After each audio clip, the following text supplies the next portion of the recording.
Hello welcome back to my channel. ഇന്ന് ഞാൻ വന്നിട്ടുള്ളത് ഒരു അറബിക് ഷവർമയുടെ റെസിപ്പി ആയിട്ടാണ്. ഷവർമ കഴിക്കാൻ എല്ലാവർക്കും ഇഷ്ടമാണല്ലോ. അപ്പോൾ നമുക്കിന്ന് ഷവർമ എങ്ങനെ ഉണ്ടാക്കുന്നതെന്ന് നോക്കാം. അതിന് വേണ്ടിയിട്ട് ആദ്യം നമുക്ക് കുബ്ബൂസ് ഉണ്ടാക്കിയെടുക്കണം. അതായത് അറബിക് ഫ്ലാറ്റ് ബ്രെഡാണ്. അപ്പോൾ അത് ഉണ്ടാക്കിയെടുക്കാൻ വേണ്ടിയിട്ട് ഞാനിവിടെ 2.5 കപ്പ് മൈദ എടുത്തിട്ടുണ്ട്. അതൊരു ബൗളിലേക്ക് ഇട്ട് കൊടുക്കാം. ഇനി ഇതിലേക്ക് 1 ടേബിൾ സ്പൂൺ പഞ്ചസാര ചേർത്ത് കൊടുക്കണം. 1 ടീസ്പൂൺ ഈസ്റ്റ് ചേർത്ത് കൊടുക്കാം. ഞാനിവിടെ എടുത്തിരിക്കുന്നത് ഇൻസ്റ്റൻറ്റ് ഈസ്റ്റാണ്. ഇനി ഇതിലേക്ക് ആവശ്യത്തിനുള്ള ഉപ്പും കൂടി ചേർത്ത് ഇതെല്ലാം കൂടി നന്നായിട്ടൊന്ന് മിക്സ് ചെയ്തെടുക്കാം. ഇൻസ്റ്റൻറ്റ് ഈസ്റ്റ് കയ്യിലില്ലെങ്കിൽ ആക്റ്റീവ് ഡ്രൈ ഈസ്റ്റും ചേർക്കാവുന്നതാണ്. ഇനി ഇതിലേക്ക് ഇളം ചൂടുള്ള പാലാണ് ഞാൻ ചേർത്ത് കൊടുക്കുന്നത്. ഞാനിവിടെ 1/2 കപ്പ് പാലെടുത്തിട്ടുണ്ട്. അത് നമുക്കിതിലേക്ക് ചേർത്ത് കൊടുക്കാം. ആക്റ്റീവ് ഡ്രൈ ഈസ്റ്റാണ് ചേർക്കുന്നതെങ്കിൽ ആദ്യം ഈ പാലിൽ കുറച്ച് സമയം ഒന്ന് ഇട്ട് വെക്കണം. എന്നിട്ട് വേണം ഇതിലേക്ക് ചേർത്ത് കൊടുക്കാൻ. ഇൻസ്റ്റൻറ്റ് ഈസ്റ്റ് ആണെങ്കിൽ ഡയറക്റ്റ് നമുക്ക് ഫ്ലോറിലേക്ക് ചേർത്ത് കൊടുക്കാം. ഇനി ഇതിലേക്ക് കുറച്ച് ഇളം ചൂടുള്ള വെള്ളവും കൂടെ നമുക്ക് ചേർത്ത് കൊടുക്കാം. എന്നിട്ട് നന്നായിട്ടൊന്ന് കുഴച്ചെടുക്കണം. നിങ്ങൾക്ക് വേണമെങ്കിൽ മുഴുവനായിട്ടും പാല് തന്നെ ചേർത്ത് കുഴച്ചെടുക്കാവുന്നതാണ്. പാല് ചേർത്ത് കുഴച്ചെടുക്കുകയാണെങ്കിൽ കുബ്ബൂസ് നല്ല സോഫ്റ്റ് ആയിട്ട് കിട്ടും. ഇനി ഇത് കൈകൊണ്ട് നന്നായിട്ടൊന്ന് കുഴച്ചെടുക്കണം. മാവ് നല്ല സോഫ്റ്റ് ആയിട്ട് വരുന്നത് വരെ കുഴച്ചെടുക്കാം. കുറച്ച് ലൂസായിട്ടുള്ളൊരു മാവായിരിക്കും, നല്ല കട്ടിയുള്ള മാവായിട്ടല്ല കുഴച്ചെടുക്കുന്നത്.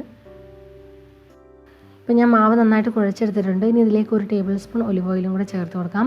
ഒലിവ് ഓയിൽ കയ്യിലില്ലെങ്കിൽ നിങ്ങൾക്ക് സൺഫ്ലവർ ഓയിലും കൂടെ ഒഴിച്ചു കൊടുക്കാവുന്നതാണ്. ഇത് നന്നായിട്ടൊന്ന് ഓയിലൊന്ന് കവർ ചെയ്തെടുത്തതിന് ശേഷം നമുക്കിതിനെ ഒന്ന് റൈസ് ചെയ്യാനായിട്ട് മാറ്റി വെക്കണം. മാവ് നല്ലതുപോലെ പൊങ്ങി വരും. അപ്പോൾ അതിന് വേണ്ടിയിട്ട് ഇത് നന്നായിട്ടൊന്ന് ഇനി കവർ ചെയ്തെടുക്കണം. ഞാനിവിടെ ഒരു ക്ലിംഗ് റാപ്പ് വെച്ചൊന്ന് കവർ ചെയ്തെടുക്കുകയാണ്. അല്ലെങ്കിൽ നിങ്ങൾക്ക് ഒരു തുണി കൊണ്ടൊന്ന് കവർ ചെയ്തെടുത്താലും മതി, അല്ലെങ്കിൽ വെറുതെ ഒന്ന് കവർ ചെയ്ത് വെച്ചാലും മതി. എന്നിട്ട് ഇതിനൊരു ചെറിയ ചൂടുള്ള സ്ഥലത്ത് വേണം വെച്ച് കൊടുക്കാൻ. നല്ല തണുപ്പുള്ള സ്ഥലമാണെങ്കിൽ നിങ്ങൾക്ക് ഓവനിൽ വെച്ച് കൊടുക്കാവുന്നതാണ്. 1-2 മണിക്കൂർ ഇതിനെ റെസ്റ്റ് ചെയ്യാനായിട്ട് മാറ്റി വയ്ക്കാം.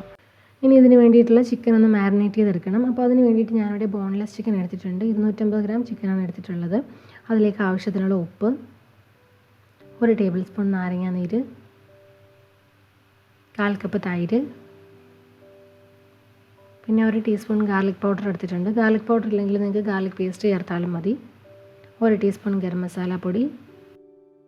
ഇനി ഇതിലേക്ക് ഞാൻ ചേർക്കുന്നത് 1/2 ടീസ്പൂൺ പാപ്രിക്ക പൗഡറാണ്. പാപ്രിക്ക പൗഡർ ഇല്ലെങ്കിൽ നിങ്ങൾക്ക് മുളക് പൊടി ചേർക്കാവുന്നതാണ്. ഇനി ഇതിലേക്ക് ഒരു ചെറിയൊരു ഫ്ലേവറിന് വേണ്ടിയിട്ട് ഞാനിവിടെ ഒരഗാനോ ചേർക്കുന്നുണ്ട്. 1/2 ടീസ്പൂൺ കുരുമുളകൊന്ന് ക്രഷ് ചെയ്തെടുത്തതും കൂടി ചേർത്ത് കൊടുക്കാം. ഒരഗാനോ ചേർക്കണമെന്നും നിർബന്ധമില്ല, അത് ഓപ്ഷണലാണ്. നിങ്ങൾക്ക് വേണമെങ്കിൽ മിക്സ്ഡ് ഹെർബ്സ് ചേർത്ത് കൊടുക്കാം. നല്ലൊരു ഫ്ലേവറിന് വേണ്ടിയിട്ടാണ് ചേർത്ത് കൊടുത്തത്. ഇതെല്ലാം കൂടി നന്നായിട്ടൊന്ന് മിക്സ് ചെയ്ത് നമുക്കിതൊന്ന് മാരിനേറ്റ് ചെയ്ത് വെക്കണം. ഒരു 30 മിനിറ്റ് എങ്കിലും ഇതിനൊന്ന് മാരിനേറ്റ് ചെയ്ത് വെക്കണം. ഇനി നമുക്കിതിൻ്റെ സോസ് റെഡിയാക്കി എടുക്കണം. അപ്പോൾ അതിന് വേണ്ടിയിട്ടൊരു മിക്സിയുടെ ജാറിലേക്ക് 3 വെളുത്തുള്ളി, 1/2 കപ്പ് തൈര്, ആവശ്യത്തിനുള്ള ഉപ്പ്, 1 ടേബിൾ സ്പൂൺ വിനാഗിരി, പിന്നെ 1/4 കപ്പ് തഹീന പേസ്റ്റും കൂടെ ചേർത്ത് കൊടുക്കാം. ഹമ്മൂസൊക്കെ ഉണ്ടാക്കുമ്പോൾ ചേർക്കുന്നതാണ് തഹീന പേസ്റ്റ്. എന്നിട്ട് ഇതെല്ലാം കൂടി നന്നായിട്ടൊന്ന് അടിച്ചെടുക്കണം. നല്ല സ്മൂത്തായിട്ടൊന്ന് അരച്ചെടുക്കാം. ഇപ്പോൾ നമ്മുടെ യോഗട്ട് സോസ് റെഡി ആയിട്ടുണ്ട്. ഇനി നമുക്ക് ചിക്കൻ ഒന്ന് ഫ്രൈ ചെയ്തെടുക്കാം. അതിന് വേണ്ടിയിട്ടൊരു പാൻ ചൂടാക്കി അതിലേക്ക് 1 ടേബിൾ സ്പൂൺ ഓയിൽ ഒഴിച്ച് കൊടുക്കാം. എന്നിട്ട് നമുക്ക് ഓയിൽ ചൂടായി വരുമ്പോൾ ഇതിലേക്ക് ചിക്കൻ ഇട്ട് ഫ്രൈ ചെയ്തെടുക്കാം. നിങ്ങളുടെ കയ്യിൽ ഗ്രിൽ പാൻ ഉണ്ടെങ്കിൽ അതിൽ ഗ്രിൽ ചെയ്തെടുക്കുന്നതാണ് നല്ലത്.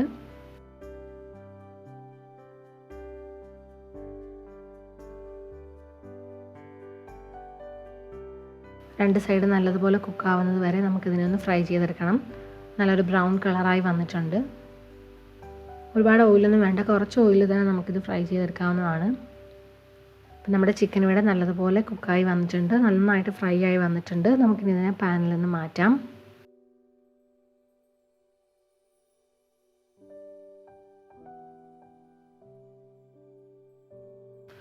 ഇപ്പോൾ 2 മണിക്കൂറായിട്ടുണ്ട്. നമ്മുടെ മാവ് നല്ലതുപോലെ പൊങ്ങി വന്നിട്ടുണ്ട്.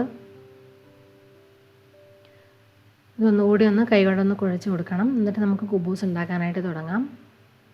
നല്ല സോഫ്റ്റായിട്ട് വന്നിട്ടുണ്ട്. ഇനി നമുക്കിതിനെ ഒരു 8 ബോൾസ് ആയിട്ട് ഡിവൈഡ് ചെയ്തെടുക്കണം. അതിൻ്റെ സൈസ് അനുസരിച്ച് നിങ്ങൾ ഡിവൈഡ് ചെയ്തെടുത്താൽ മതി. ഇപ്പോൾ ഞാനൊരു വലിയ കുബ്ബൂസാണ് ഉണ്ടാക്കിയെടുക്കുന്നത്. അപ്പോൾ അതിന് വേണ്ടിയിട്ട് ഞാനിവിടെ ഇതൊന്ന് ഒരേ വലുപ്പത്തിലുള്ള 8 ബോൾസ് ആയിട്ട് ഡിവൈഡ് ചെയ്തെടുക്കുവാണ്.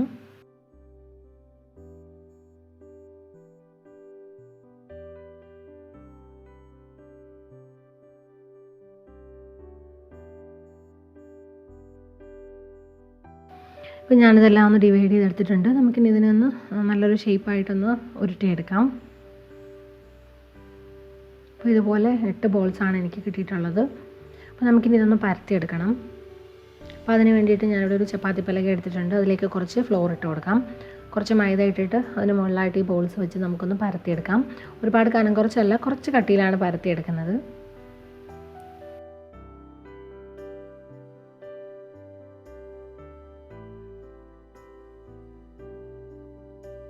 അപ്പോൾ ഞാനിത് പരത്തിയെടുത്തിട്ടുണ്ട്. നല്ല ഷേപ്പ് കിട്ടണമെങ്കിൽ നിങ്ങൾക്ക് വേണമെങ്കിൽ ഒരു റൗണ്ട് ഷേപ്പിലുള്ള എന്തെങ്കിലും പാത്രം വെച്ചിട്ടൊന്ന് കട്ട് ചെയ്തെടുക്കാവുന്നതാണ്.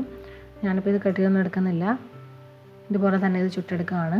അതിന് വേണ്ടിയിട്ട് ഞാനിവിടെ ഒരു നോൺ സ്റ്റിക്ക് തവ എടുത്തിട്ടുണ്ട്. അത് നന്നായിട്ട് ചൂടായതിന് ശേഷം നമുക്കതിൽ ചപ്പാത്തിയൊക്കെ ഉണ്ടാക്കിയെടുക്കുന്ന പോലെ തന്നെ ഒന്ന് കുക്ക് ചെയ്തെടുക്കാം.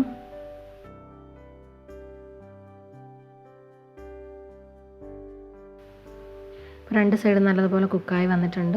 ഇതുപോലെ ഒന്ന് പ്രസ് ചെയ്ത് കൊടുക്കുകയാണെങ്കിൽ അത് പെട്ടെന്ന് തന്നെ പൊങ്ങി വരും, നല്ല പഫി ആയിട്ട് വരും. നമ്മുടെ കുബൂസ് ഇവിടെ റെഡി ആയിട്ടുണ്ട്. നമുക്കിനി ഇതിനെ പാനിൽ നിന്ന് മാറ്റാം. ഈ കുബൂസ് തന്നെ ഞാനൊന്ന് ചപ്പാത്തി മേക്കറിൽ ഉണ്ടാക്കി നോക്കിയായിരുന്നു. അപ്പോൾ അതിലും കറക്റ്റായിട്ട് വന്നിട്ടുണ്ടായിരുന്നു. അപ്പോൾ അതിലുണ്ടാക്കുകയാണെങ്കിൽ നമുക്ക് പരത്തുന്ന സമയം ലാഭിക്കാം. നല്ലൊരു ഷേപ്പ് കിട്ടുന്നവരെ അതിനൊന്ന് പ്രസ് ചെയ്ത് കൊടുത്താൽ മതി.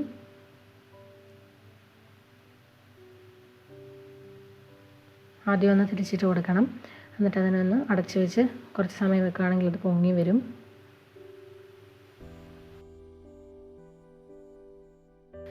ഈ ചപ്പാത്തി മേക്കറിൻ്റെ റിവ്യൂ ഞാൻ നേരത്തെ ചെയ്തിട്ടുണ്ടായിരുന്നു. അപ്പോൾ അതിൻ്റെ വീഡിയോയുടെ ലിങ്ക് ഞാൻ ഡിസ്ക്രിപ്ഷൻ ബോക്സിൽ കൊടുക്കാം.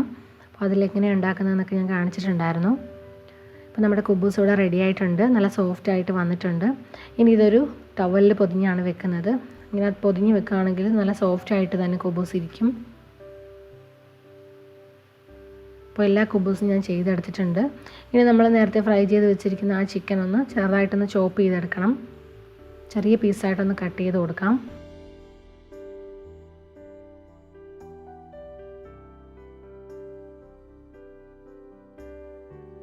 ഈ ചിക്കൻ ഇപ്പം നല്ലതുപോലെ ചോപ്പ് ചെയ്തെടുത്തിട്ടുണ്ട്. ഇനി ഇതിലേക്ക് നമുക്ക് വേണ്ടത് കുറച്ച് ലെറ്റ്യൂസ് ചോപ്പ് ചെയ്തതും കുറച്ച് തക്കാളി അരിഞ്ഞതും കുറച്ച് കുക്കുംബർ അരിഞ്ഞതും കൂടി എടുത്തിട്ടുണ്ട്. അതിലേക്ക് ഞാൻ കുറച്ച് കുരുമുളക് പൊടി ചേർത്ത് കൊടുക്കുകയാണ്. ആവശ്യത്തിനുള്ള ഉപ്പും കൂടി ചേർത്ത് കൊടുക്കാം. ഇനി നമുക്ക് ഷവർമ റാപ്പ് ചെയ്തെടുക്കാം. അപ്പോൾ അതിന് വേണ്ടിയിട്ട് കുബൂസിൻ്റെ മുകളിലായിട്ട് നമ്മൾ ഉണ്ടാക്കി വെച്ചിരിക്കുന്ന ആ ഒരു സോസ് ഒന്ന് സ്പ്രെഡ് ചെയ്ത് കൊടുക്കണം. അപ്പോൾ ഈ സോസ് അടിച്ചെടുക്കുമ്പോൾ കുറച്ച് ലൂസായിട്ട് പോവുകയാണെങ്കിൽ കുറച്ച് സമയം അതിനൊന്ന് ഫ്രിഡ്ജിൽ വെച്ചാൽ ഒന്ന് സെറ്റായിട്ട് വരും, കുറച്ചുകൂടെ ഒന്ന് തിക്കായിട്ട് വരും. ഇനി നമുക്ക് വെജിറ്റബിൾസൊക്കെ ഒന്ന് ഇട്ട് കൊടുക്കാം. കുറച്ച് ലെറ്റ്യൂസും കുക്കുംബറും തക്കാളിയൊക്കെ ഒന്ന് ഇട്ട് കൊടുക്കാം. ചിലർ ഫ്രഞ്ച് ഫ്രൈസൊക്കെ വെക്കാറുണ്ട്, ഞാനിപ്പോൾ അതൊന്നും വെക്കുന്നില്ല. ഇനി ഇതിലേക്ക് നമുക്ക് ചിക്കൻ ഇട്ട് കൊടുക്കാം. ഇനി കുറച്ച് സോസും കൂടി അതിന് മുകളിലായിട്ടൊന്ന് ഒഴിച്ചു കൊടുക്കാം. എന്നിട്ട് ഇതിന് നല്ല ടൈറ്റായിട്ടൊന്ന് റാപ്പ് ചെയ്തെടുക്കണം. ഞാനിവിടെ ഒരു സാൻഡ്വിച്ച് പേപ്പർ എടുത്തിട്ടുണ്ട്. അപ്പോൾ അത് വെച്ചിട്ടാണ് ഇതൊന്ന് റാപ്പ് ചെയ്തെടുക്കുന്നത്. നിങ്ങൾക്ക് വേണമെങ്കിൽ അലൂമിനിയം ഫോയിലൊക്കെ റാപ്പ് ചെയ്തെടുക്കാവുന്നതാണ്. ഞാനിപ്പോൾ ഇത് പകുതി പുറത്ത് കാണുന്ന രീതിയിലാണ് റാപ്പ് ചെയ്തെടുത്തിരിക്കുന്നത്. നിങ്ങൾക്ക് വേണമെങ്കിൽ അത് ഫുള്ളായിട്ട് റാപ്പ് ചെയ്തെടുക്കാവുന്നതാണ്. അപ്പോൾ നമ്മുടെ അറബിക് ഷവർമ ഇവിടെ റെഡി ആയിട്ടുണ്ട്. എല്ലാവരും ഇതൊന്ന് ട്രൈ ചെയ്ത് നോക്കണം. നിങ്ങൾക്ക് ഇന്നത്തെ റെസിപ്പി ഇഷ്ടമായെന്ന് വിചാരിക്കുന്നു. വീഡിയോ ഇഷ്ടമായാൽ ലൈക്കും കമൻറ്റും ഷെയറും ചെയ്യണം. ചാനൽ ഇതുവരെ സബ്സ്ക്രൈബ് ചെയ്തിട്ടില്ലെങ്കിൽ ഒന്ന് സബ്സ്ക്രൈബ് ചെയ്തേക്കണം. അപ്പോൾ പുതിയ റെസിപ്പിയുമായിട്ട് വീണ്ടും കാണാം. Thank you for watching. By.